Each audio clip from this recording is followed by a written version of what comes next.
સામાન્ય રીતે દરેક માતાને એક ફરિયાદ તો હોય જ કે મારું બાળક બરાબર ખાય છે ખરું? અને જો ખાય છે તો એનું પૂરેપૂરું પોષણ એના શરીરને મળે છે કે કેમ? એ યોગ્ય સમયે ખાય છે કે નહીં? બધાને આવા પ્રશ્નો થવા સ્વાભાવિક છે, કારણ કે દરેક માતા પિતા પોતાના બાળકના પોષણ વિશે ચિંતિત હોય છે. તો ચાલો આજે આ પ્રશ્નોનો સાચો જવાબ મેળવીએ. આપણી સાથે છે ડૉક્ટર નિખિલ ખારોડ, કે જેઓ બાળરોગ નિષ્ણાત અને ગુજરાતી કવિ તેમજ લેખક છે. પ્રોફેસર એમેરિટ્સ એટલે કે માનદ પ્રાધ્યાપક છે. પ્રમુખ સ્વામી મેડિકલ કોલેજ અને શ્રી કૃષ્ણ હોસ્પિટલ કરમસદના બાળરોગ વિભાગના તેઓ નિષ્ણાત છે અને KMC ફાઉન્ડેશન ઇન્ડિયાના તેઓ માનદ સહમંત્રી છે. આપણા બધા જ આહાર વિષયક પ્રશ્નોનો જવાબ એ આપવા માટે આપણી વચ્ચે ઉપસ્થિત છે. તો ચિલ્ડ્રન્સ રિસર્ચ યુનિવર્સિટી વતી હું એમને હૃદયપૂર્વક આવકારું છું. આપણે આજનો આ કાર્યક્રમ વંદે ગુજરાત ચેનલ નંબર 5 પરથી બાયસેગ અને વિદ્યા સમીક્ષા કેન્દ્રના સહયોગથી જોઈ રહ્યા છીએ. તો હવેનું સુકાન હું ડૉક્ટર નિખિલભાઈ ખારોડ સાહેબને સોંપીશ. સૌને મારા નમસ્કાર. આજે હું બાળકોના આહાર વિશે વાત કરવાનો છું. બાળક એટલે બાળક જન્મે ત્યારથી 18 વર્ષની ઉંમર સુધીનું વ્યક્તિ. એમાં પહેલાં 5 વર્ષમાં, ખાસ કરીને પહેલાં 2 વર્ષમાં સ્તનપાન અને આપણે 6 મહિના પૂરા થઈ જાય પછી ઉપરનો ખોરાક જે શરૂ કરીએ તેનું મહત્ત્વ હોય છે. અને જેમ બાળક મોટું થાય તેમ આપણે એનો ખોરાક થોડો બદલાતો જાય છે, કુટુંબનો ખોરાક હોય એ પ્રમાણે. તો ખોરાકનું મહત્ત્વ આમ તો આજીવન છે અને આજે જ હું વાત કરીશ એ ફક્ત બાળકોને લાગુ પડે છે એવું પણ નથી. પણ તમને જાણીને નવાઈ લાગશે કે તાજેતરમાં એક સર્વેક્ષણ થયું છે તે પ્રમાણે 5 થી 10 વર્ષ વચ્ચેના બાળકોમાં ડાયાબિટીસ પહેલાંની જે સ્થિતિ કહેવાય પ્રી ડાયાબિટીસ, એનું પ્રમાણ ગુજરાતમાં ઘણું વધારે જોવા મળ્યું છે, લગભગ 19 થી 20% જેવું. અને ગુજરાતનો નંબર 3જો આવે છે, એટલે કે ઉપરથી 3જો નંબર, એટલે સૌથી વધારે પરિસ્થિતિ જોવા મળતી એવા 3 રાજ્યોમાં ગુજરાતનો નંબર આવે છે. તો જો નાની ઉંમરે બાળકો આ પરિસ્થિતિમાં હોય તો એને ડાયાબિટીસ વહેલું જ થાય ને, એને બીજા બધા રોગ વહેલા જ થાય ને. તો આજે જો આપણે આ ચેતશું નહીં આ બાબતે તો આગળ ચાલીને આપણે બહુ ખરાબ સ્થિતિમાં મુકાઈ જશું. અને એટલા માટે જ બાળકોના આહાર વિશે એક વાત કરવી જરૂરી છે. સૌથી પહેલાં જો આપણે ખોરાક વિશે વિચારીએ તો આપણા ખોરાકમાં કઈ કઈ ઉણપો આપણને જોવા મળે છે. એટલે આ વિટામિનની ઉણપ ને એ બધાની ઉણપની વાત નથી કરતો હું, પણ જે ખાઈએ છીએ, આપણી ખાવાની ટેવો જે છે એમાં શેની ઉણપ છે. તો સૌથી પહેલાં તો એ કે કાર્બોદિત પદાર્થો એટલે કે સ્ટાર્ચવાળા, કાંજીવાળા ખોરાક આપણે વધારે ખાઈએ છીએ, ગળપણ વધારે ખાઈએ છીએ. એના પ્રમાણમાં પ્રોટીન મળે એવા, એટલે કઠોળ છે કે આપણા શાકાહારી ખોરાકમાં દૂધ છે, દહીં છે, એનો ઉપયોગ પ્રમાણમાં ઓછો કરીએ છીએ. ફળ અને શાકભાજીનું પ્રમાણ ઓછું હોય છે. એ જ રીતે બીજું એક બહુ આપણને બેચેન કરી દે એવું લક્ષણ જો જોવા મળતું હોય તો એ છે કે બજારમાં જે મળે છે પડીકા, એનો ઉપયોગ વધી રહ્યો છે. અને આ ફક્ત શહેરોમાં જ છે એવું નથી, પણ ગામડામાં પણ આ દૂષણ ફેલાઈ ચૂક્યું છે અને આદિવાસી વિસ્તારોમાં પણ આ દૂષણ ફેલાઈ ચૂક્યું છે. હવે આ જે બજારમાં મળે છે ખોરાકો તૈયાર પડીકા, એમાં ગળપણ વધારે પડતું હોય છે, મીઠું, નમક વધારે હોય છે, ચરબીનું પ્રમાણ વધારે હોય છે અને ઘણીવાર એમાં એવા રસાયણો હોય છે જે આપણા શરીરને નુકસાન કરે છે. તો આ આપણા સમયની સાથે બદલાતી જે આપણી ખોરાકની ટેવો છે એને લીધે આજે આપણે ઘણા બધા રોગો જોઈ રહ્યા છીએ, જેનું હું પાછળથી આપણને સમજાવું છું. સાથે સાથે કેટલીક માન્યતાઓ પણ જોવા મળે છે અને આવી માન્યતાઓ ફક્ત બાળકોના આહાર વિશે નહીં પણ અન્ય પુખ્ત વ્યક્તિના આહાર માટે પણ જોવા મળે છે. જેમ કે અમુક ખોરાક ગરમ પડે, દાખલા તરીકે પપૈયા, ગોળ, કેરી, રીંગણા, ઈંડું, માંસાહાર વગેરે. અને જ્યારે હું અહીંયા માંસાહાર કહું ત્યારે એ સમજીને કે જે લોકો ખાય છે એને માટે જ આ વાત કરું છું, નથી ખાતા એને આ લાગુ નથી પડતું. એ જ રીતે અમુક ખોરાક ઠંડા ગણાય છે, એટલે શરદી ઉધરસ થાય તો એવા ઠંડા ખોરાક ન લેવા.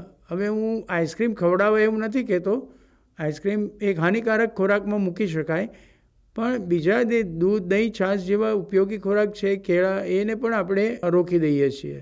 બીજું, જે કુટુંબમાં માંસાહાર થતો હોય ત્યાં ઘણા લોકો એવું માને કે બાળક માટે તે હાનિકારક છે, એટલે એમાં વપરાતા મસાલા ને એવું બધું હોઈ શકે, પણ ખોરાકની રીતે એમાં કંઈ નુકસાન નથી હોતું.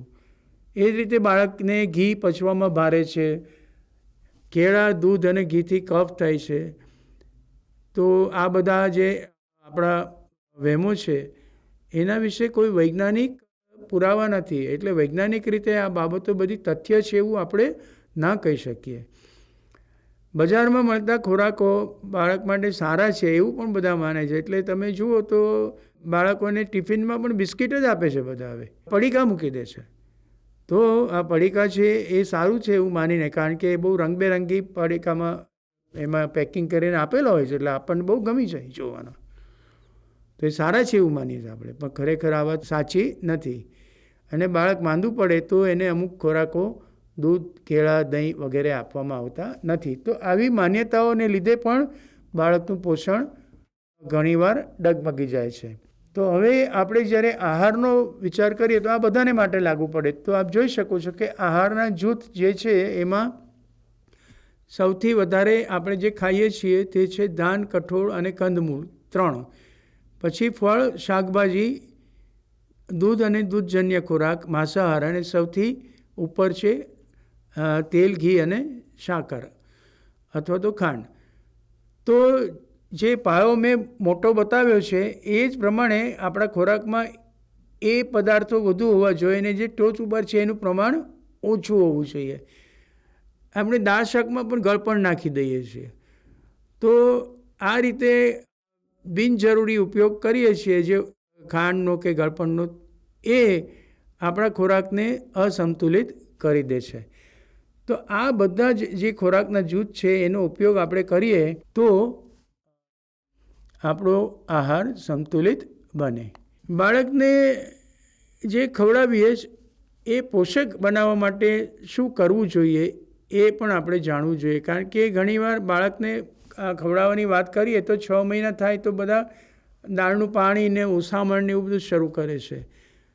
તો બાળકનું પેટ નાનું હોવાથી એને ઓછામાં વધુ શક્તિ મળે એવો ખોરાક આપવાનો હોય છે, એટલે બાળકના ખોરાકને વધુ ઘટ, અર્ધઘટ બનાવવો, ચમચીમાંથી પડે નહીં એવો ખોરાક આપવો જોઈએ. એટલે કે એને રાબ નહીં પણ શીરો આપવો એ વધારે ઉચિત છે. એ જ રીતે મિશ્રણ બહુ સારું છે. ધાન અને કઠોળ, એટલે કે ઘઉં, બાજરી અને ચોખા જેવા ધાન, એની સાથે આપણે કઠોળ એટલે કે ચણા, મગ, મઠ, તુવેર, આપણી જે દાળ બને છે બધી, એ બે સાથે ભેગા કરીને ખાઈએ તો એમાંથી વધારે સારું પ્રોટીન મળે છે. એ જ રીતે થોડું માપસર એમાં ઘી, તેલ કે માખણ નાખીએ, 1 ચમચીની જ વાત કરું છું, એમાં આટલું બધું આપણે કંઈ નાખવાનું હોતું નથી.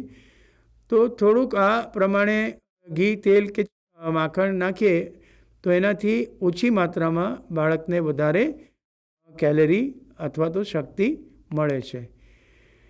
ગળપણથી પણ બાળકના આહારમાં કેલરીનું પ્રમાણ વધે છે, પણ એનો અર્થ એમ નથી કે બાળકને ગળપણવાળા ખોરાક કે ચોકલેટ, બિસ્કિટ, મીઠા પીણા આપ્યા કરવા, બલકે વધુ પડતા ગળપણવાળા ખોરાક આપવાથી બાળકને નુકસાન થાય છે, એના માનસિક વિકાસમાં પણ મુશ્કેલી પડે છે, એવું પણ હવે અત્યારે વિજ્ઞાન કહી રહ્યું છે. તો માપસરનું ગળપણ ઉપયોગી છે, વધુ પડતું ઉપયોગી નથી. અને આ માપસરનું એટલે શું એના વિશે પણ હું પાછળથી સમજાવું છું. એ જ રીતે આથાવાળા કે ફણગાવેલા ખોરાક વધુ સારા છે, ધાન અને કઠોળ બંનેને ફણગાવી સૂકવી અને ભેગા કરીને એનો લોટ દળીને આપણે એમાંથી વાનગી બનાવી શકીએ તો એ વધારે પોષક બને છે. એક આપણે ત્યાં પરંપરાગત રીત હતી સાતું બનાવવાની. સાતું એટલે એમાં ધાન અને કઠોળ ભેગા કરતા હતા.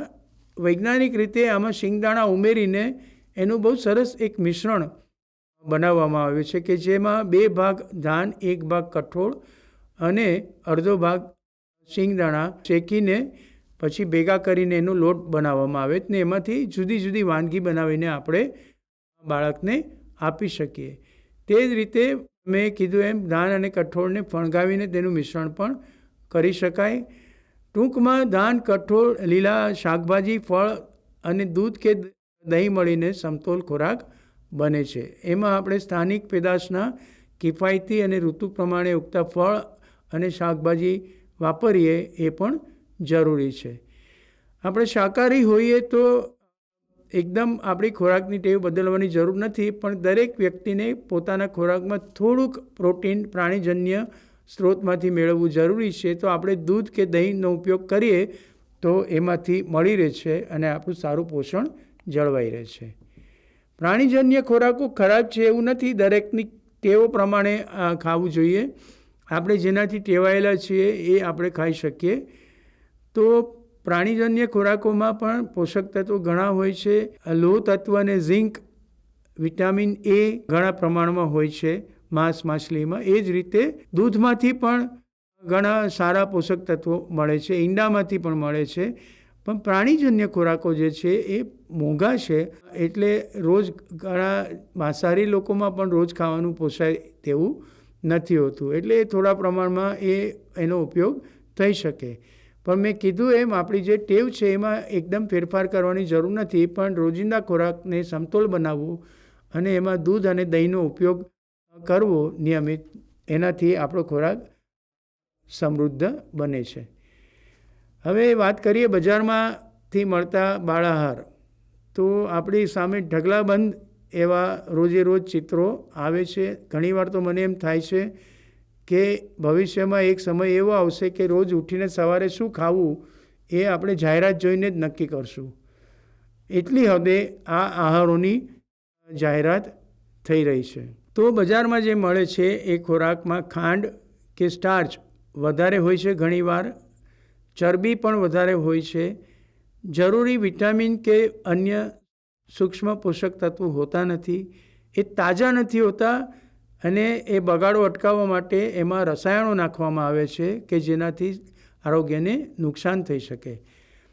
અને આવો ખોરાક બધા લેતા થાય એવો પ્રયત્ન કંપની કરી રહી છે અને પોતાના ઘરનો તાજો ખોરાક ન ખાય એટલા માટે બહુ આક્રમક રીતે એને બજારમાં મૂકે છે.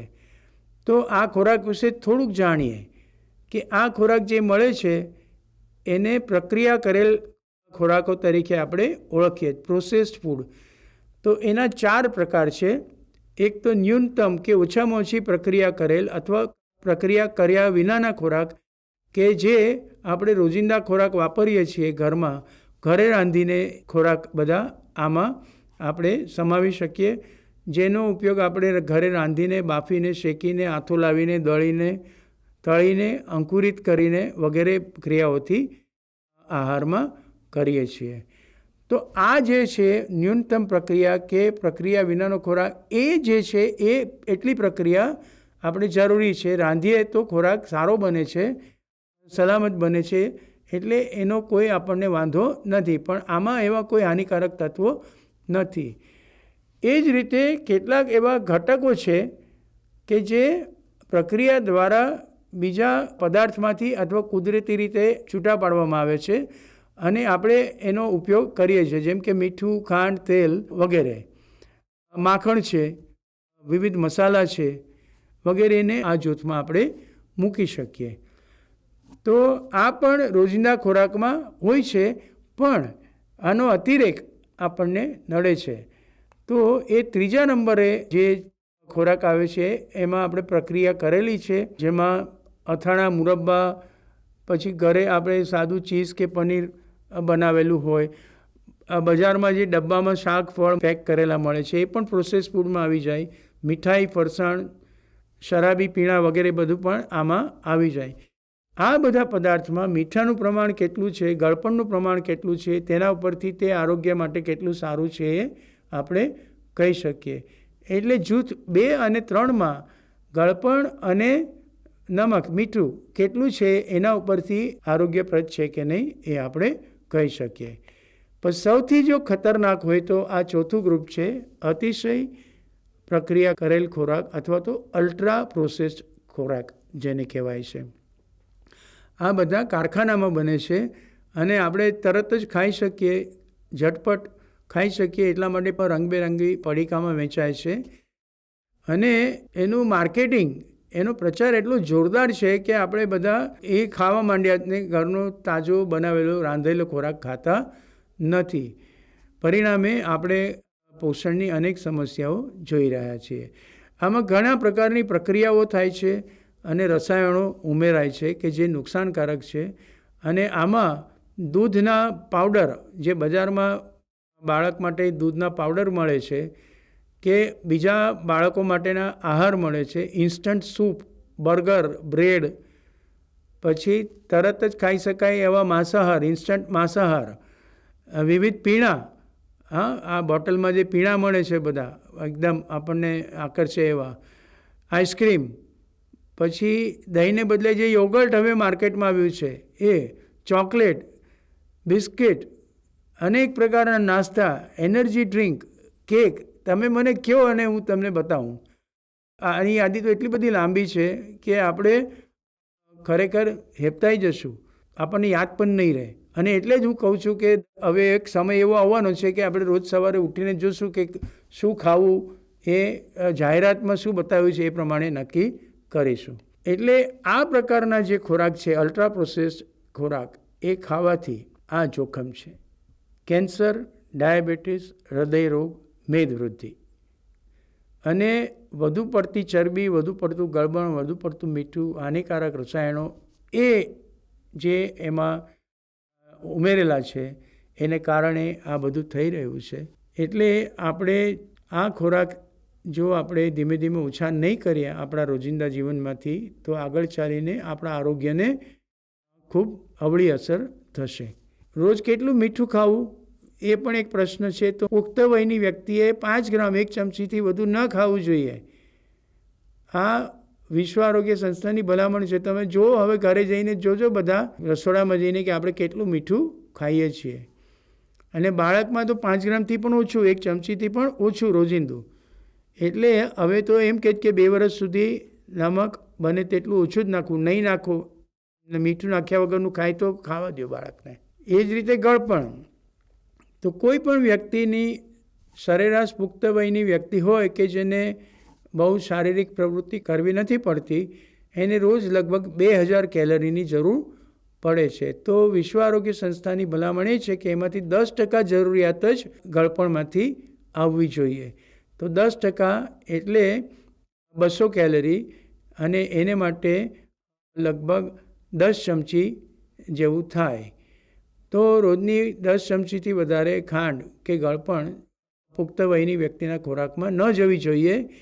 હું તો એવું કહું છું કે આનાથી ઓછું કરીએ તો કંઈ ખોટું નથી. હવે આપણે બાળકનો વિચાર કરીએ તો બાળકનું વજન વધતું હોય છે, એ પ્રમાણે એની કેલરીની જરૂરિયાત વધતી હોય છે. એટલે આપણે જો સરેરાશ 5-1 વર્ષનું બાળક ગણીએ તો એની જરૂરિયાત પ્રમાણે 5-1 ચમચીથી વધારે એના ખોરાકમાં ન જવી જોઈએ રોજે રોજના.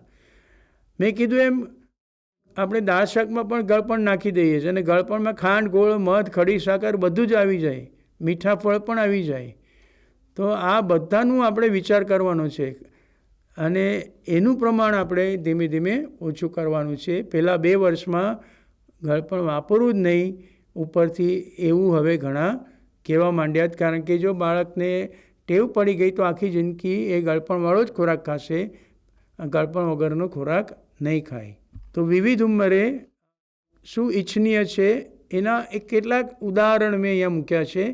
પહેલાં 6 મહિના ફક્ત માતાનું દૂધ, 6 મહિનાથી 3 વર્ષ બધી જાતનો ખોરાક મેં વાત કરી એમાંથી બાળક ખાઈ શકે તે રીતે અર્ધઘટ નરમ પોચી વાનગી બનાવીને આપણે આપી શકીએ અને ધીમે ધીમે આપણે કૌટુંબિક ખોરાક તરફ જઈ શકીએ. એ જ રીતે જેમ મોટું થાય એમ પણ એને વાનગીઓ આપણે થોડી વધારી શકીએ. પણ તમે અહીંયા જોઈ શકો છો કે આમાં ક્યાંય બહારથી ખરીદેલી કોઈ વસ્તુનો ઉપયોગ બતાવાયો નથી.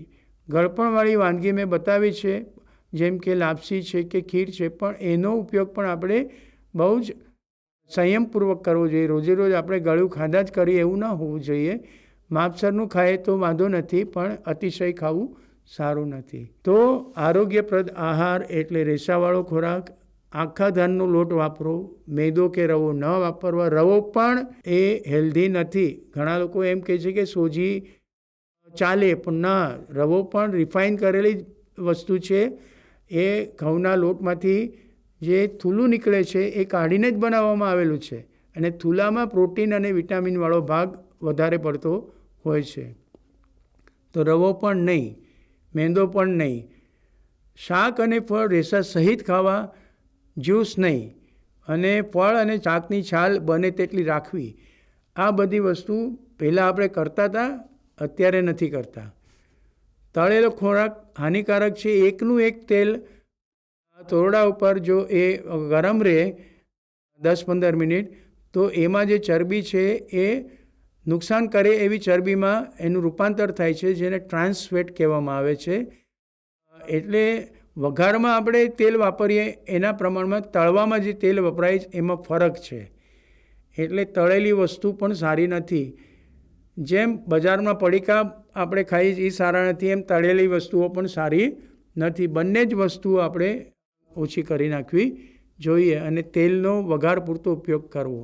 ખોરાકમાં ફળ અને શાકભાજીનો ઉપયોગ કરવો. ઘી, તેલ, માખણ, ગળપણ અને મીઠું મેં આગળ બતાવ્યું એમ પ્રમાણસર વાપરવા. નિયમિત વ્યાયામ અને રમતગમત કરવાથી ફાયદો થાય છે. પૂરતું પાણી પીવું જોઈએ. નાસ્તો ખાસ કરીને બાળકોએ કદાપી ચૂકવો નહીં. અને છેલ્લે જે મેં ખોરાકના જૂથ બતાવ્યા એ બધાનો ઉપયોગ થાય આપણા રોજિંદા આહારમાં, એ પ્રકારનો સમતોલ આહાર લેવો જોઈએ. હવે તમે આ જોયા પછી સમજી ગયા હશો કે આ વાત ફક્ત બાળકો માટે જ ઉપયોગી નથી, પણ આપણા સૌ માટે ઉપયોગી છે. અને આટલું જાણ્યા પછી ચાલો આપણે અત્યારથી જ આપણા ખોરાકમાં પરિવર્તન લાવવાનો પ્રયત્ન કરીએ, જેથી કરીને આપણે માંદગીને નોતરું ન આપીએ અને આપણું આરોગ્ય સારું રહે. તો સૌને આરોગ્યપ્રદ ખોરાક અને આરોગ્યમય જીવન માટે શુભેચ્છાઓ પાઠવું છું અને નમસ્તે કરું છું. તો મિત્રો, આપે જોયું ને કે બાળકોનો આહાર કેટલો ઉપયોગી હોય છે. જ્યારે કોઈ પણ બાળક સાચી રીતે વૃદ્ધિ અને વિકાસ પામે તો એનું સમગ્ર જીવન તંદુરસ્ત રહેતું હોય છે.